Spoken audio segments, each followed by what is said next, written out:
Welcome back to Radio Entrepreneurs. I'm Jonathan Freedman. Our next guest, AJ Matise, founder and CEO of Reef Labs. Welcome to Radio Entrepreneurs. Hi, Jonathan. Thanks for having me. So, AJ, you're one of those people that we refer to as a serial entrepreneur. You've had several enterprises, and tell us a little about your current organization, Reef Labs. Yeah, so I had a few different businesses kind of growing up in high school, mainly focused in the sneaker reselling space. Just recently kind of exited out of the first businesses that I had last winter break, and then decided to found Reef Labs based off of kind of my experience with those businesses, and then also a really great internship that I had at Riverside, which was an awesome experience. And essentially, what I kind of realized through the previous businesses and through my internship is that there's a lot of people that are very talented at the businesses that they work in, and they're very good at what they do. But at the same time, they don't always understand the technical aspects that kind of help them do their job even better, whether it's through automations, through a better website, whatever it is. So the whole mission behind Reef Labs is essentially kind of bridging the gap between people that are very talented in business and then helping them use technology to help them go further in business. So, So at are Reef Lab, or sorry, what was that? no, I was just going to ask. So, are you essentially agnostic in terms of thinking about what the problems are and being able to apply a technology solution, irrespective of what the issues are from a technical from a process standpoint? Yeah, at the moment, we're still a pretty early stage startup. So we're trying to be very scrappy, trying to be very opportunistic. And at the moment, we don't have a current niche. So typically we do a lot more of a kind of consulting type of, process when we approach a client and stuff like that. And we really kind of diagnose and try and offer whatever help we can. But ultimately, we really do want to niche down and focus on a very specific kind of market segment and kind of go from there. But at the moment, yes, we are very agnostic to what we work on. So give us an idea of some of the challenges that clients have either approached you or you guys have approached with, and some of the solutions that you've created.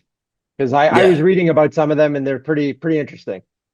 yeah, absolutely. So, like I said, we've worked on a very diverse range of things, one of which was for a child, daycare service where they had basically babysitters that would help, parents that needed extra hands. And for that, they had a lot of different babysitters and a lot of different parents scheduled at different times, right? Whether it was certain availabilities for the babysitters or certain specific times that the parents needed pickups.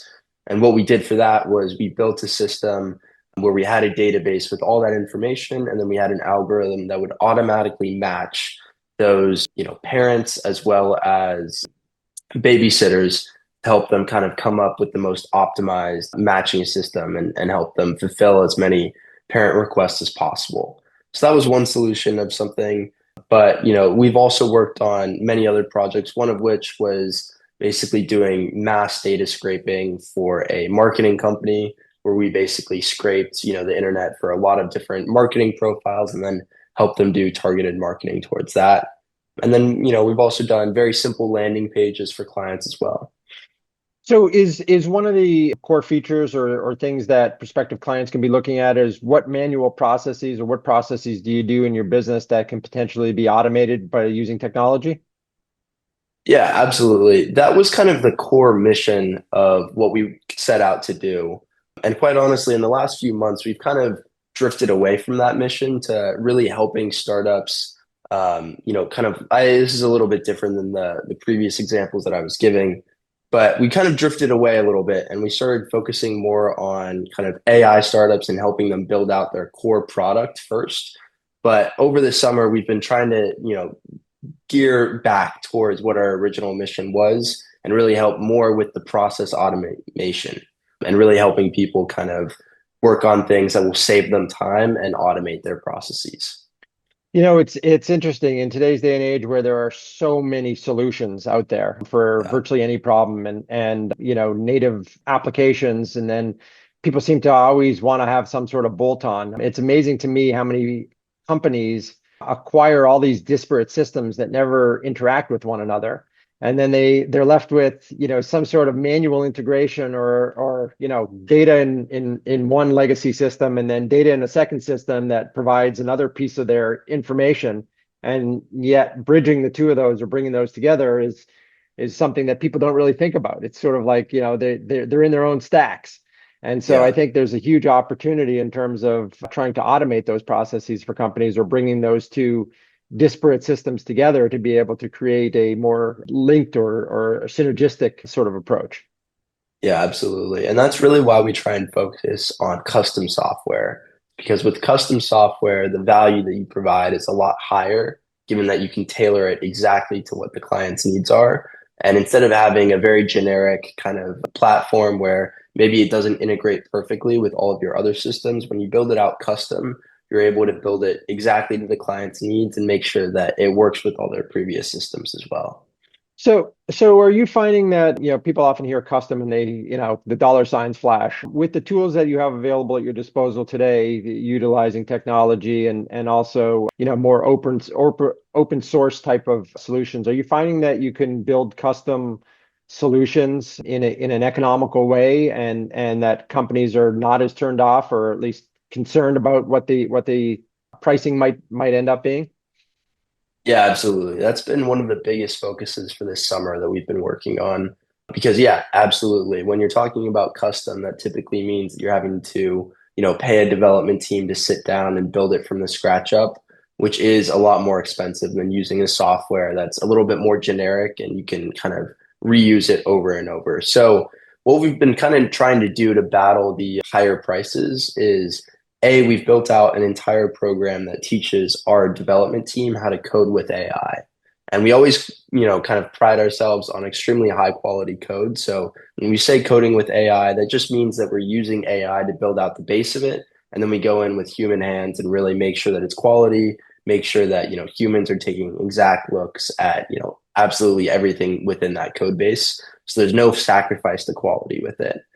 And then on top of that, that's also kind of why I mentioned that we want to niche down, is what we've realized is that we can build out frameworks for certain projects, like a very simple base kind of aspect of the project, and then use that base code and then add on top of it to basically make it custom. But using that base code eliminates about 50% of the workload. So with that, there's a lot of cost savings. And the more niche we go down, more similar projects that we do, the cost savings become higher and higher. So AJ, you're a young guy. You've had a lot of experiences in business thus far. I think one of the things people wonder is how do you find the time to juggle all that you're doing? Lessons learned if you would share some of your wisdom. Yeah, absolutely. It's definitely hard.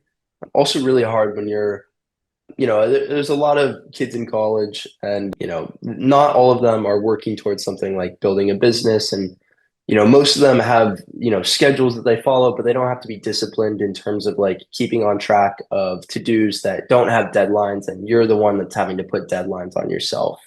But I think really the biggest thing is just blocking off time to kind of work on the business and saying that those are your work hours because you can basically there's no real work hours when you're your own boss. So making it very set that like these are my working hours and no matter what, nothing's going to infringe on that is super important.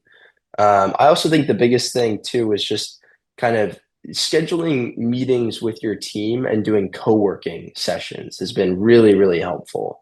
Where instead of just saying, oh yeah, like I'm going to sit down from 4 to 6 and work on this, if you schedule like a Google Meet and put actually, a calendar invite out, and then you invite somebody else on your team to do a co-working session and you both sit down together on a call, it's, we found that not only does it help us kind of stay productive, stay on top of our tasks, but it's also great for team culture and it's also great to kind of collaborate and share ideas to be more efficient while we work as well. No, I think fantastic suggestions. I mean, staying focused and dedicated towards a framework and a structure, but also driving that structure within your team makes perfect sense. Yeah, absolutely. Good stuff. AJ, if people want to reach out to you, find more about your company, Reef Labs, or talk to you personally, what's the best way for them to reach out to you? Best way is through LinkedIn. My LinkedIn is AJ Matise. And then Reef Labs' website is www.reeflabs.com. reeflabs.io, and that's reeflabs.io. Fantastic. AJ Matise, founder and CEO of Reef Labs. It's been a pleasure having you on Radio Entrepreneurs. Thank you, Jonathan. I appreciate it. Look forward to a future and some continued success. Thank you. And we'll be right back with another segment on Radio Entrepreneurs.